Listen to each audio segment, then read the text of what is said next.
Hello শিক্ষার্থী বন্ধুরা, তোমরা সবাই রিকোয়েস্ট করছো দাদা সাউথ ইস্টার্ন রেলওয়ে খড়গপুরে বা অন্যান্য ডিভিশনে 2023-24 সেশনের অ্যাপ্রেন্টিসে কত কাট অফ গেছিল। অর্থাৎ 2024-25 সেশনে তোমরা যারা ডিবিতে চান্স পেয়েছো ডকুমেন্টস ভেরিফিকেশনের জন্য, তোমাদের ফাইনাল মেরিট লিস্টে কাট অফ কত যেতে পারে তার জন্য একটা ছোট্ট ধারণার জন্য ভিডিওটি বানানো।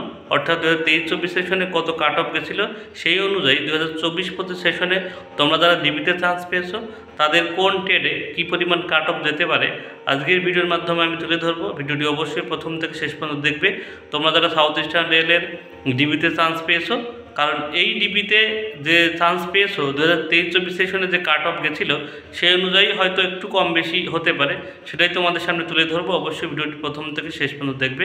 চলো এবার শুরু করি। তোমরা স্ক্রিনে দেখতে পাচ্ছ সাউথ ইস্টার্ন রেলওয়ে 2023-24 সেশনের কিন্তু অ্যাপ্রেন্টিসের কাট অফ মার্কের পিডিএফ, ঠিক আছে, ফাইনাল মেরিট লিস্ট কিন্তু এটা দেখতে পাচ্ছ, ডেটটাও দেখতে পাচ্ছ। এবার চলো দেখে নিই আমরা কোন কোন ডিভিশনে কত কত কাট অফ গেছিলো। প্রথমে আমরা খড়গপুরটা দেখে নেব, তারপর আদ্রা বা চক্রধরপুর বা অন্যান্য যেসব ডিভিশনগুলো আছে সেগুলো আমরা একটু পড়ে দেখবো, ঠিক আছে। প্রথমেই তোমাদের পিডিএফের প্রথমে বলে দিই, এখানে দেখতে পাচ্ছ ক্যাটাগরি, অর্থাৎ তুমি কোন কাস্টের ক্যাটাগরি, এসসি এসটি না জেনারেল, সেটা এখানে তুমি সিলেক্ট হয়েছে কোন ক্যাটাগরিতে সেটা, এটা তোমার পার্সেন্টেজ, ঠিক আছে। এটা কিন্তু তোমাদের আগে ভালো করে বোঝা দরকার, ঠিক আছে। আবার এখানে দেখতে পাচ্ছ ডিভিশন ইউনিট, অর্থাৎ ক্যারেজ বা ওয়াগন বা ডিজেল লোকোশেড বা তুমি ওয়ার্কশপে ফর্ম ফিল আপ করেছিলে বা ইঞ্জিনিয়ারিং ডিপার্টমেন্টে ফর্ম ফিল আপ করেছিলে, এইটা কিন্তু সেইগুলো, ঠিক আছে। অর্থাৎ তুমি যেখানে ফর্ম ফিল আপ করেছিলে যে ডিভিশনে, সেই এক এক কাট অফ যায়। অর্থাৎ ক্যারেজ ওয়াগনে একটা কাট অফ যায়, ডিজেল লোকোশেডে একটা কাট অফ যায়, ইঞ্জিনিয়ারিং ডিপার্টমেন্টে এক রকম কাট অফ যায়, ঠিক আছে। সেম ট্রেডে কিন্তু আলাদা আলাদা ডিপার্টমেন্টে আলাদা আলাদা কাট অফ যায় এবং এখানে সেই ট্রেডগুলো কিন্তু এখানে লেখা আছে, ঠিক আছে। এখানে তোমাদের রেজিস্ট্রেশন আইডি লেখা আছে আর এখানে তোমাদের নাম লেখা আছে, ঠিক আছে। চলো এবার দেখে নিই খড়গপুরে কত কাট অফ গেছিলো। আগে খড়গপুরটা দেখি, তারপর পরপর আমরা দেখব, ঠিক আছে। তো খড়গপুরে দেখতে পাচ্ছ এখানে কার্পেন্টার থেকে শুরু হচ্ছে অভয় দেবনাথ, দেখতে পাচ্ছ কার্পেন্টার ইউয়ারদের কাট অফ গেছিলো 69.57। এখানে বলে রাখি, এখানে যে মার্কটা দেওয়া আছে এটা কিন্তু শুধুমাত্র মাধ্যমিকের নাম্বারটা দেওয়া আছে, ঠিক আছে। এখানে কিন্তু আইটিআই বা মাধ্যমিকের নাম্বারটা দুটো যোগ করে দুই দিয়ে ভাগ করে যে পার্সেন্টেজ হয় সেই পার্সেন্টটা কিন্তু এখানে লেখা নেই, ঠিক আছে। এখানে শুধুমাত্র মাধ্যমিকের যার যেটা নাম্বার সেইটা কিন্তু এখানে লেখা আছে। আমি তোমাদের প্রথমে এটা বলে দিই, এটা কিন্তু দুটো ভাগ করে যে নাম্বারটা সেটা যে অনুযায়ী দেয় সাউথ ইস্টার্ন রেলওয়ে খড়গপুরে বা অন্যান্য ডিভিশনে কিন্তু এইভাবে দেয়নি। শুধুমাত্র মাধ্যমিকের যে পার্সেন্টেজটা থাকে সবার, সেই পার্সেন্টেজ কিন্তু এখানে দেওয়া আছে, ঠিক আছে। এখানে দেখতে পাচ্ছ ফিটারে দেখতে পাচ্ছ এ কিন্তু ইডাব্লিউএস, এ কিন্তু জেনারেলে সিলেক্ট হয়েছে 91.23 কাট অফ গেছে। ফিটার দেখতে পাচ্ছ কিন্তু এসটি ক্যাটাগরি লোক, এ কিন্তু ইউআরএ সিলেক্ট হয়েছে 85.6 এর কাট অফ গিয়েছে, ঠিক আছে। এর ফিটার দেখতে পাচ্ছ এখানে কিন্তু তার আসল কাস্ট এবং সে সিলেক্ট হয়েছে ইউআরদের, সেটা কিন্তু এখানে কিন্তু দেখতে পাচ্ছ। এই যে কাট অফ মার্কগুলো তোমরা একটু দেখে নাও, ঠিক আছে। এই দেখে নাও, এখানে ক্যারেজ ওয়াগনগুলো তোমরা দেখতে ফিটারে দেখতে পাচ্ছ কাট অফ 77.2। ওবিসিদের সে কিন্তু ইউআরদের ক্যাটাগরিতে সিলেক্ট হয়ে গেছে, ঠিক আছে। সে ওবিসি ক্যাটাগরি 75.8-এ সিলেক্ট হয়েছে। এসটি দেখতে পাচ্ছ 75.6-এ সিলেক্ট হয়েছে, ঠিক আছে, ফিটারে, ঠিক আছে। এখানে খড়গপুরে সবগুলো কিন্তু এখানে মেশিনিস্ট দেখতে পাচ্ছ। এবার দেখতে পাচ্ছ ওয়েল্ডারে দেখতে পাচ্ছ ক্যারেজ ওয়াগনে দেখতে পাচ্ছ 75-এ 76-এ সিলেক্ট হয়েছে, কিন্তু ওবিসি ক্যাটাগরি কিন্তু জেনারেলে সিলেক্ট হয়ে গেছে, ঠিক আছে। এখানে দেখতে পাচ্ছ ওয়েল্ডার দেখতে পাচ্ছ এসসি ক্যাটাগরি, সে কিন্তু জেনারেলে সিলেক্ট হয়ে গেছে 73.6 পেয়ে, ঠিক আছে। আবার দেখতে পাচ্ছ, ঠিক আছে।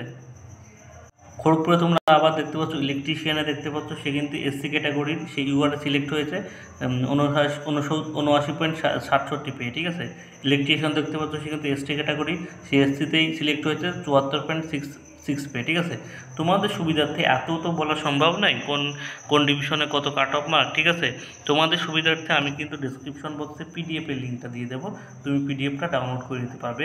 দেখে নিয়ে তুমি কিন্তু সুন্দরভাবে দেখে নিতে পারবে 2023-24 সেশনে কোন ডিভিশনে কোন কাট অফ গেছিলো, ঠিক আছে। তাহলে তোমাদের আশা করি বেশি সুবিধা হবে, সেই জন্য এত তো বলা সম্ভব নয়, ঠিক আছে। আমি কিন্তু সেটা দিয়ে দেবো, ঠিক আছে। এবার দেখতে পাচ্ছ এখানে সাতটাগাছি দেখতে পাচ্ছ, সাতটাগাছি ইলেকট্রিক লোকোশেডে দেখতে পাচ্ছ মেশিনিস্টে এসসি ক্যাটাগরি, সে কিন্তু ইউআরএ সিলেক্ট হয়েছে 77.29 পেয়ে, ঠিক আছে। দেখতে পাচ্ছ সাতটাগাছি। এখান থেকে ইলেকট্রিক লোকোশেডের যে ফর্ম ফিল আপ করছে টাটায় দেখতে পাচ্ছ। ফিটারে কিন্তু সিএসটিতে ইউআরএ সিলেক্ট হচ্ছে 82.8 পেয়ে, ঠিক আছে। দেখতে পাচ্ছ ইলেকট্রিশিয়ান ফিক্সড মিটারে, ঠিক আছে, টাটা কিন্তু সাউথ ইস্টার্ন রেলের কিন্তু একটা ডিভিশন, ঠিক আছে। চক্রধরপুর দেখতে পাচ্ছ, এটা দেখতে পাচ্ছ, এটা ইলেকট্রিশিয়ানে দেখতে পাচ্ছ, সে এসটি ক্যাটাগরি, সে কিন্তু ইউআর সিলেক্ট হয়েছে, 86.4 পেয়ে, ঠিক আছে। সবগুলোই কিন্তু এইভাবে দেওয়া আছে। তোমরা যারা ডিবিতে এবার চান্স পেয়েছো, ঠিক আছে, তারাই এই কাট অফ মার্কটা ভালোভাবে দেখে নেবে। তুমি কোথায় ফর্ম ফিল আপ করেছো, ওয়ার্কশপে না ইঞ্জিনিয়ারিং ডিপার্টমেন্টে না ডিজেল লোক শেডে, সেই অনুযায়ী তোমাদের কাট অফ কত যাচ্ছে এটা একটু তোমরা ভালো করে দেখে নেবে। তবে বলে রাখি, আমাদের সময় তোমাদের একটা কথা আমি বলে দিই, আমাদের সময় এটা কিন্তু পিডিএফের লাস্ট, এরপরে কিন্তু আর পিডিএফ নেই, ঠিক আছে। দেখতে পাচ্ছ টোটাল 665 জন কিন্তু সিলেক্ট হয়েছে ফাইনাল মেরিট লিস্টে, অর্থাৎ টোটাল সিট ছিল কিন্তু 1785, ঠিক আছে। তার মধ্যে সিলেক্ট হয়ে গেছে 665 জন, তার মানে বাদ বাকি যে ছেলে মেয়েগুলো সেই সিটগুলো কিন্তু ফাঁকায় রয়ে গেছে। তারা কিন্তু ডকুমেন্টস ভেরিফিকেশনের পর তারা কিন্তু ডকুমেন্ট ভেরিফিকেশনে যায়নি অত ছেলে মেয়েগুলো, ঠিক আছে। অর্থাৎ তোমরা যারা ডিবিতে চান্স পেয়েছো, তোমরা যদি ডকুমেন্ট ভেরিফিকেশনে যাও, আশা করি সবাই সিলেক্ট হয়ে যাবে, কেউ তোমরা ব্যর্থ হবে না। অতএব ডিবিটা খুবই ইম্পর্টেন্ট, ঠিক আছে। এবার এক এক সাইডে এক এক রকম কাট অফ যেতে পারে। তোমরা ডিবিতে যারা চান্স পেয়েছো, তারা যদি অ্যাপ্রেন্টিস করার ইচ্ছা তোমাদের থাকে, তোমরা অবশ্যই ডিবিতে যাও। তাহলে আশা করি যারাই ডিবিতে যাবে তারাই আসলে সিলেক্ট হয়ে যাবে, 2-1 বাদে, ঠিক আছে। এবার কাট অফ মার্ক গতবার যা গিয়েছে, এবার হয়তো 1-2 নাম্বার বেশি যেতে পারে, তার থেকে বেশি কিন্তু যেতে পারবে না, ঠিক আছে। তোমাদের সুবিধার্থে আমি বলছি, পিডিএফের লিঙ্ক আমি ডিসক্রিপশন বক্সে দিয়ে দেবো, তোমরা সেখান থেকে ডাউনলোড করে নিয়ে সুন্দরভাবে দেখে নিতে পারবে কোথায় কত কাট অফ যাবে, ঠিক আছে। এই দেখছো পুরো পিডিএফ কিন্তু এখানে তোমরা দেখতে পাচ্ছ, ঠিক আছে। আশা করি ভিডিওটি পেয়ে তোমাদের একটু হলেও তোমাদের উপকারে আসবে। এরকম গুরুত্বপূর্ণ আপডেট পেতে হলে এবং অ্যাপ্রেন্টিস সম্পর্কে জানতে হলে অবশ্যই আমার চ্যানেলটি সাবস্ক্রাইব করে রেখো এবং আমার পাশে থেকো, ঠিক আছে। সবাইকে ধন্যবাদ, সবাইয়ের জন্য শুভকামনা রইল।